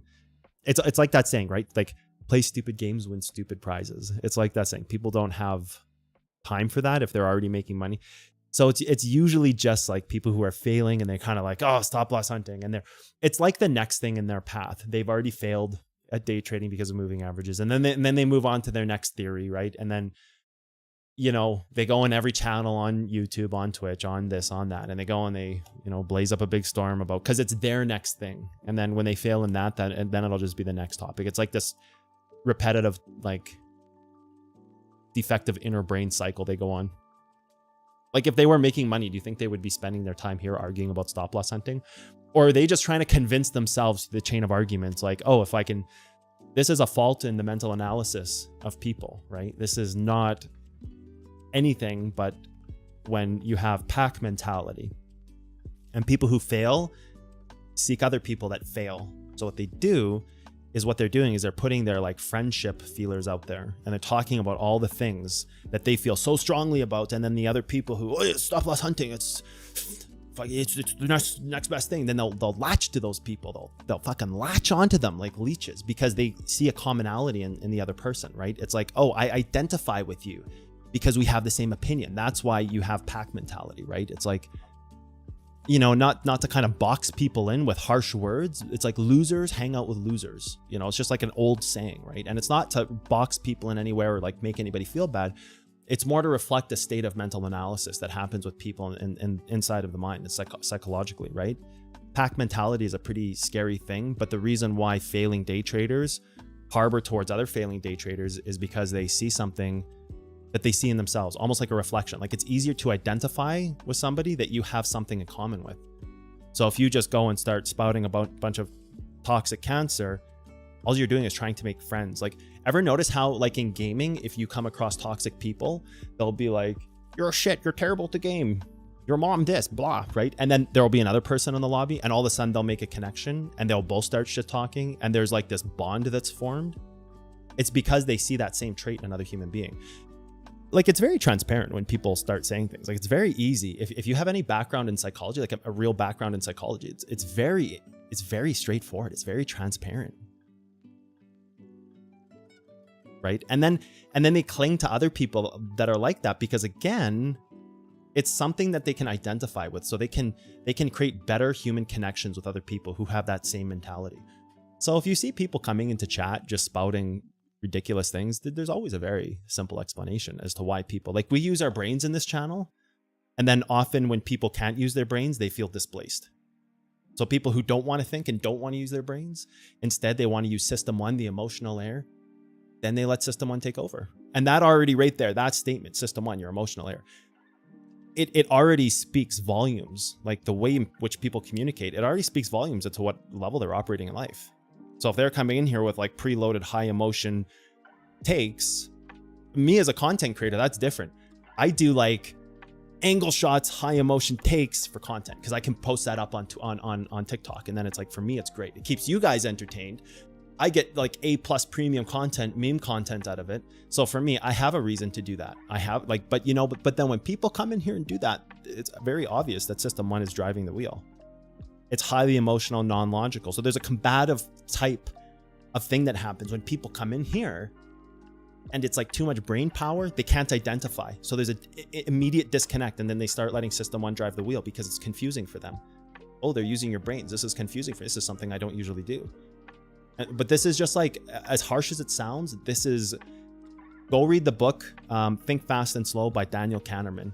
He's a great mind scientist if you haven't read that book, and he talks about system one and system two and the way the mind acts and the way that we intake information. So this is actually just very, very much not even an angle shot, although it might feel like an angle shot against like the kind of the low tiers in the channel, like the low anglers in the channel. If you got low angle takes, it might feel like an angle grind against you, which I guess in a way it is, but it's not coming from me. It's just coming from mind scientists. So you're getting angle grinded by, you're not getting angle grinded by me. I'm just relaying the messages that I've learned in psychology because I come from a family of psychologists and I've read books. So you may be offended by cotton candy, but it's like, don't kill the messenger kind of thing. You know what I mean? Like, don't kill the messenger. I'm just doing the work of the greats. I'm just following in their footsteps. Oh my God, this is groundbreaking work. Of course, this is how it is. And then I'm just following the work of the greats and just like, don't shoot the messenger, you know? So there's kind of like that thing where you have to realize that if people come in here with these opinions, they're looking for that connection with the other people because that's who they'll connect with. So it's like, you know, there's a very, you can always tell like 1 million pounds of information about somebody based on the way in which they communicate and based on how they talk, right? It's very see-through if you know how to see it. Let's put it that. If you know how to see it, like if you have anybody in here who studies psychology will completely understand what I'm talking about. If you know what you're looking for, you'll see it like that. Name of the book is Think Fast and Slow by Daniel Kahneman. Talks about system 1 and 2, and system 1 is your emotional layer, and system 2 is your logical layer, and how kind of taking information in is Think Fast and Slow by Daniel Kahneman. If you can understand the depth of his work, it's a masterpiece. It's like, it will change your life. I'm gonna catch up on chat. First thing I read is stop loss hunting, real or is it a hoax? I swear to God, K Shifty, like the ban hammer's kind of trying to avoid you. I'm kidding, you're not gonna get banned, Shifty. I love you. Just want to say thanks. You're welcome, dude.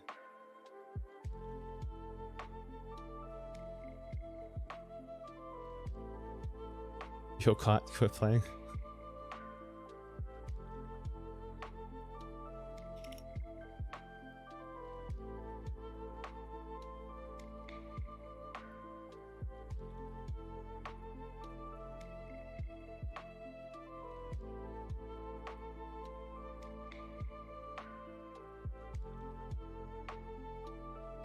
Any books apart from Trading in the Zone? Nope. Not in the trading world. Psychology books, yeah. Be Brave, Not Perfect. Think Fast and Slow. Daniel Kahneman. There's lots of books I recommend, but nothing from the trading world, because we're talking about human psychology and the way the mind interprets information. Has nothing to do with trading. It just takes a really intelligent person to kind of define those lines, right?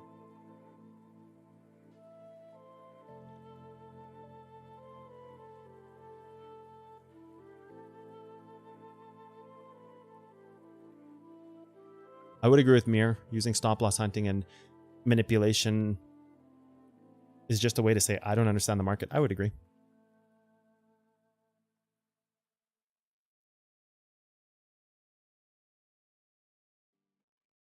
Well, just straight facts.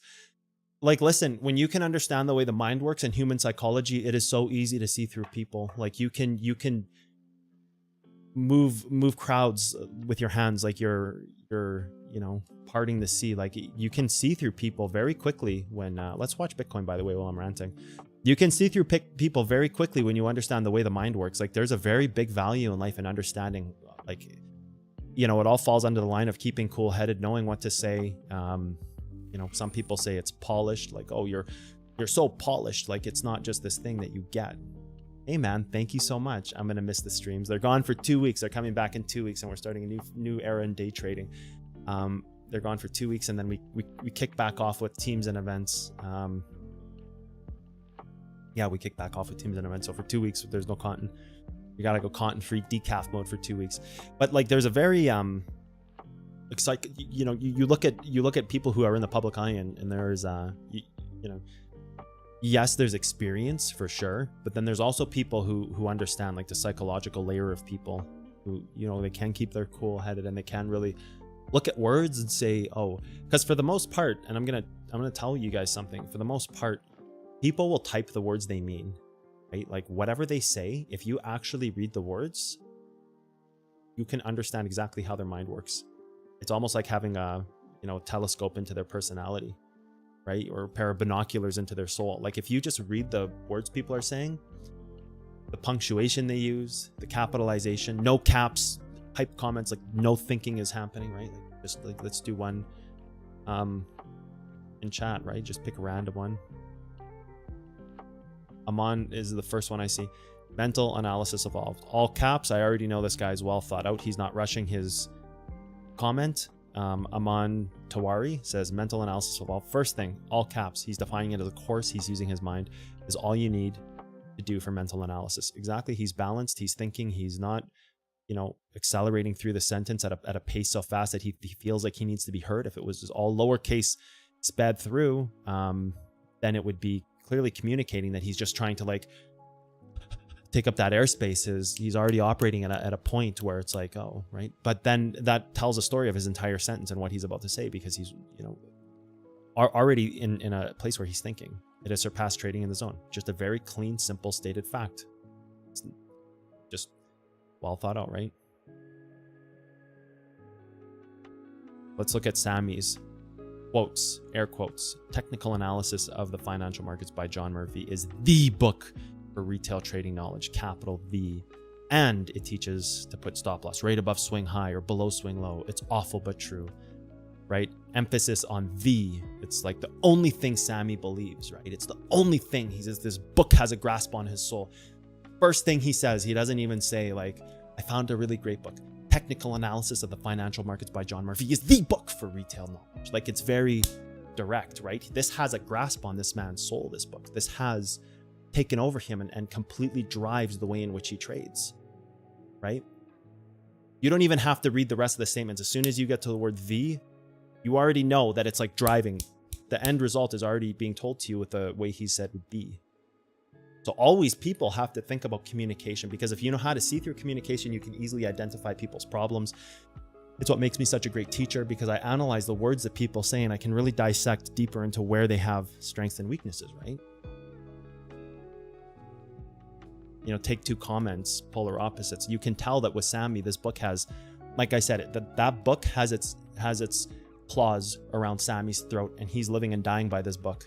And his statement, actually, he says that himself. We don't even need to read the rest of his sentence to know that, but then he reaffirms that for us.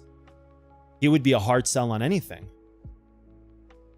Psychology and the mind is a very powerful thing when you use it properly. It's a very powerful tool that we have in our repertoire. And the way in which we communicate, it's very easy to like, that's why it doesn't bother me when people come in. I like to give reacts, because like, you won't win an angle shot against me. You won't. It's not possible. You won't out angle me. So there's that. And then I turn it into content. So you're helping me make more audience. So it's good. Like, it's very good. I'm seeing messages retracted now.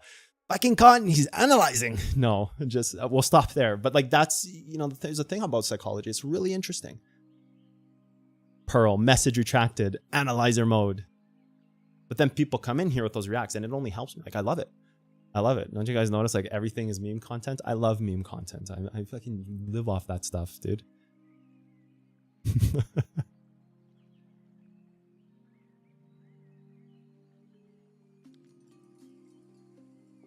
I think Always Rise has a good take. Learn from others and make my own judgment. Exactly. This is exactly it. Make your own judgments, right? If you start playing the blame game, somebody's to fault, this is to that. We know you're a losing trader. But Always Rise, like, this is a great comment, because he says, I ask questions on channels and then I make my own judgments. This is somebody who's very balanced, well thought out, making their own judgments, and isn't going to go around blaming people for their losses and starting to try to start these like fires and conflicts, because he's not someone who's going to blame anybody else. But then realize that those people who are blaming other people are like the losing traders, because they're not making money. Otherwise, that's where they'd be spending their time, right? They're using their time to exuberate that anger, exuberate, whatever that word is. They're using that time to display that anger in a public forum, right? They're like, it's very sad, because you already know that, like, holy shit, this person's probably struggling. They've obviously got a lot of deep set problems. So a lot of times it's, you know, just like a cry for help. It's like they're screaming at the top of their lungs for help, but then, you know, nobody wants to help you. And then it's like that toxic person in a video game who blames his teammates, not realizing that they're probably the problem. It falls under the exact same like psychological queue of events. It's the exact same personality traits. It's the exact same incomes and outcomes, right? Like, it's the exact same thing. Pretty sure 80% of people stop their emotional growth at 16. Yeah, I would agree. I don't know if it's 80%, but I would agree with the statement that people need to continue developing their emotional growth, and a lot of people overlook this, for sure. Absolutely. I don't even want to know what's being said in chat right now. I'm going to catch up. Don't worry.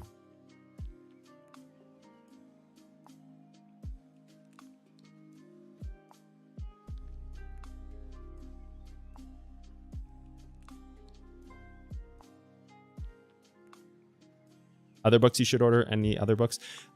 Be Brave, Not Perfect. A wonderful book to understand a deeper part of life.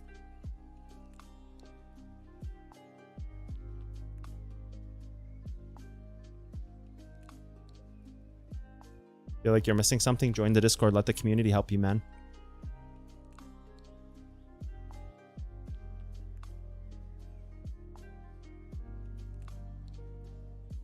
Thank you very much. You're welcome, usurper. It will take time. B is an ocean of knowledge. Yep. And B2 is coming out soon, right? Meditation's a part of your daily routine. It is. But I think in life you get to a point where meditation represents clarity, right? Like you say the word, oh, do you meditate? Yes, I meditate. So I think meditate has a kind of a different meaning for each person. You know, meditation for some means that you're sitting on a mat on the ground and doing breathing exercises in a specific posture, or doing yoga. So meditation, what you take away from meditation is clarity and the ability to refresh your mind. That could simply be the enjoyment of the simple things in life. I can take my dog in the backyard to pee, and for me, that could be meditation, because it depends on what it's giving to me. Like, you meditate for a specific outcome. It's like I put my cup of coffee under the machine and press the button for the coffee to come out. Like, you're looking for the outcome, not the process that it takes to make it. Like, if you love the process, great. That's all more a part of the outcome that you get. But, you know, meditating, yes, I meditate, but, you know, I've kind of gotten to a point where I'm very balanced in life. I don't let a lot of things really bother me. There's not much that can really bother me at my point in life. Like, what could really go wrong in my life that would even bother me? That nothing.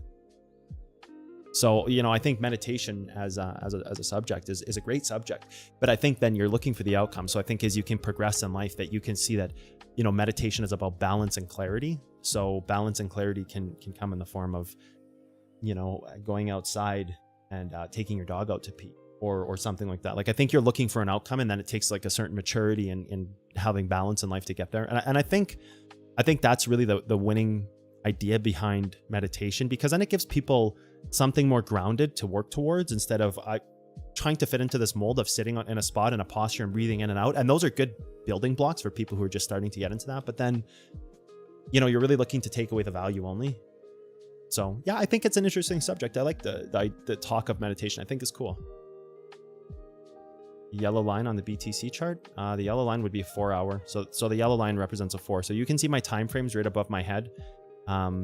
You can see them right here, right above my head. So the 4 hour right there. So any colors you see on screen, I do my best to keep them those same colors. I've used the same color schematic for, like, I don't know how many years now. 5 years, half a decade. So yeah, I've been using the same color schematic for like half a decade, just to keep it cohesive with people. And so, like, if I was to mark a 1 hour level here, you got a hold level here, it's trying to hold up the move. I would then go and just make it like, okay, here's blue, here's the 1 hour hold level, and then you'd have that level, right? So like, I try to keep the same schematic, because that's pretty important.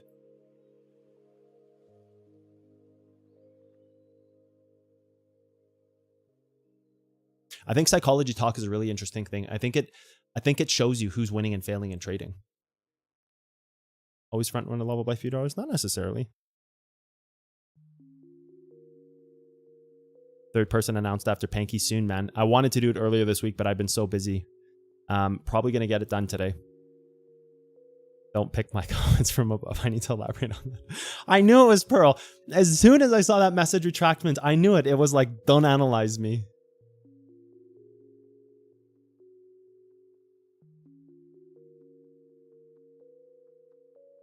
I think this is a pretty good take, Saha. Suvam, I think books are written that institutions can take money from all the retail trades. I think this is a very valid opinion. I love you. You came into my life as a teacher when I needed one the most. Although I'll never meet you, you might have Kant meetups in the future. Who knows, right? But I really respect and love you. Love you too, K Shifty. Just happy to help, man. Just happy to be here, walking the journey with people. You know, pixels on a screen, pixel family, right? That's what I always say. It's a family of pixels, right?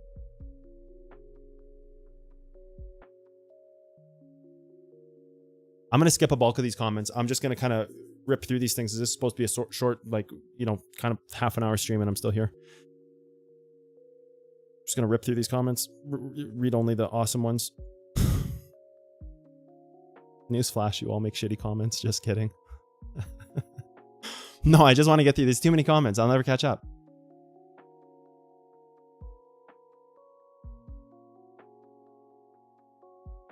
I can't out-tangle you, but your 15-minute hold sure vanishes when I face it.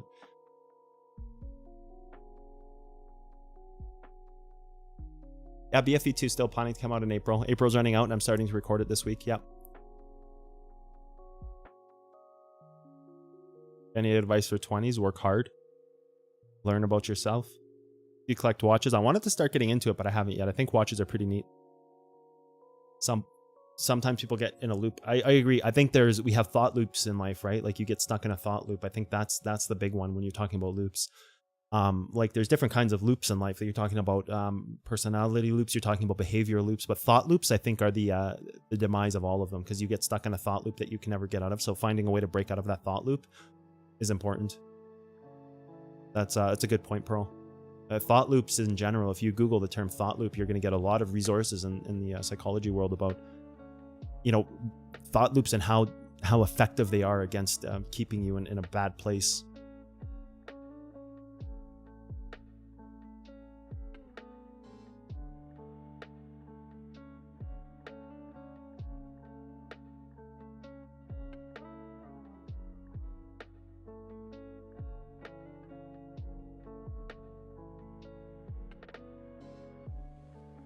Now everyone's going to start focusing on how they present their comments.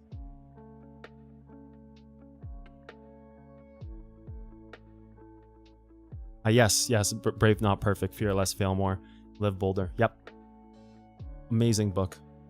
Amazing book. I like your 30 minutes. Mess off, Nipples. You're done, dude. You're a great man. Thank you. I think we need to look inwards as traders. People talking about mental analysis a lot today, and I think you need to look inwards always and find these things out about yourself, because like that talk about, while there's people coming in the channel and making all this kind of meme comment and content, like meme content, saying, oh, what about this? What about that? Stop loss hunting. That's a really good wake-up call for a lot of people. So those with like an accelerated, matured mind will see that as a wake-up call to kind of break out of their own thought loops, right? So I think that's cool. It's always a bigger take. There's always, everything I do is free on YouTube. So anybody who wants to see it is like free on YouTube.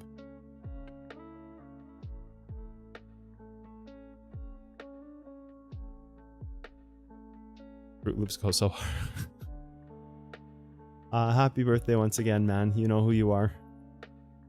To 2 people, actually. Happy birthday to both.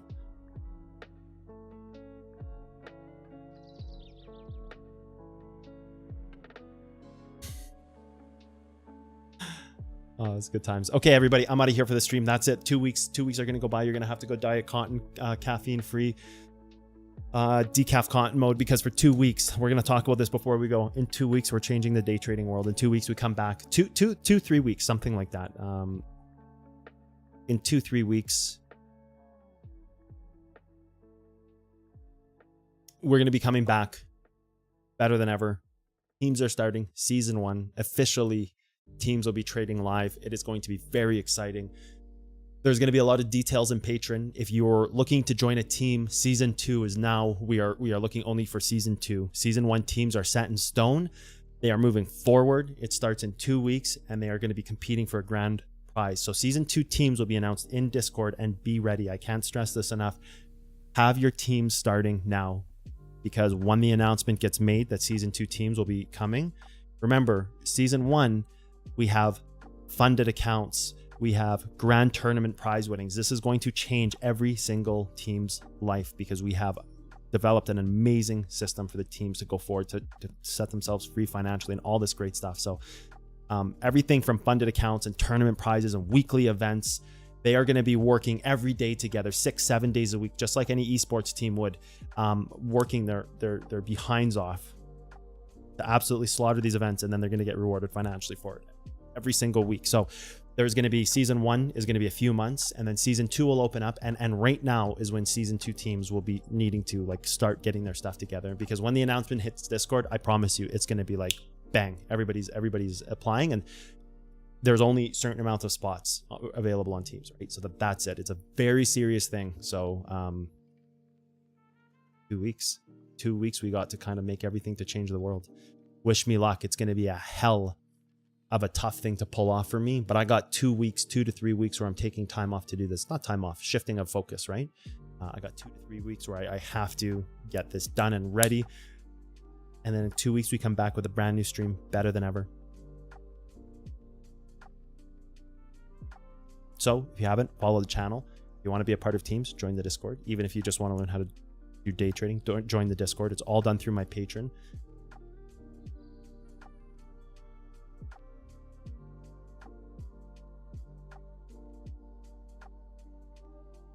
Thank you for all the support. Thank you for everybody for being here today.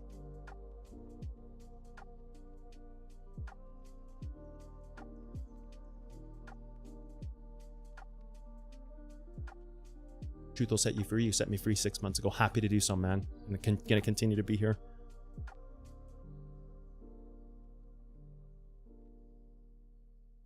Watermark on my chart? Nah, that just takes away from the stream. I don't need a watermark. People know my chart. Anybody with these chart... The thing is, anybody with these chart colors ripped it directly off me. So that's always an instant way to tell if they're just like following cotton science, is these chart colors. Because most people are even too lazy and they can't figure out the levels on themselves either. I don't want to mucky up the stream with some big watermark, even if they are using different colors and they still learn my science and are ripping it. I don't, like, whatever. Nobody can rip my stuff because I was here first. I've been here for 5 years. Anybody who's doing anything after me obviously has just, you know, there's kind of an obviousness there that they've just taken my work and are just trying to repackage it. But what would be the point? It's all free anyway. So they're trying to repackage the work for some kind of financial backdoor angle. Like, what would be the point anyways? That's already free advertising because people just call them out all the time. People do that and they're like, oh, that's cotton science. Oh yeah, just go see cotton. You know how many people come into the community? They're like, oh, I saw this person who was using your work trying to sell it. Like, yeah, happens all the time. No worries. Like, they just do free advertising for me. It just actually makes it just actually pops me off even harder. So I don't want to mucky up the stream with, you know, watermarks. Let's keep it clean. Let's keep it chill and cool. This is I don't think there's anybody who could like really pull that off. Community's too big. My science has been here for 5 years now. There's no, like, you can't. You know what I mean? You can't. Good comment though. I do appreciate that. You're good always, Rise. Maybe not you. Maybe. I think I do too. Sometimes always, Rise.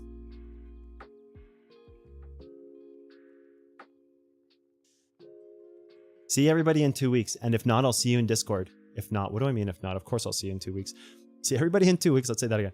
See everybody in 2 weeks. And for everybody else who isn't in the who is in the Discord, I'll see you in the Discord.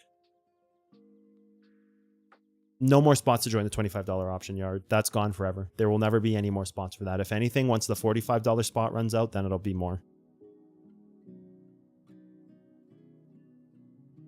So if you're wanting to join the Discord, don't wait, because there is actually only a few spots left. I think maybe there's like 20 spots left. Like, it's been filling up very fast lately. Thank you for teaching people you're the best. You're welcome, man. Don't wait, yard, because then in a month you're going to say, oh, when is a $45 tier coming back? And it's going to be $100, right?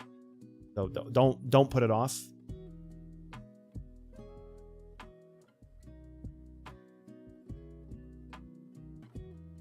Hit the 39,650 exact dollar price. Yeah, you're a god. You're a god gamer, god charter. What do you want? Glow up. You're doing things out here. Like I always say, you're doing things like we've never seen done before. You have bad days? Join the Discord, man. If you're in this thing for 2 years using my science and you're not in the Discord, that's your problem.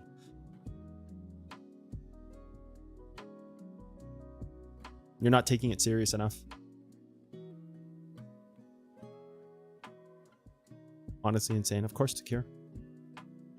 Hey everyone, cheers.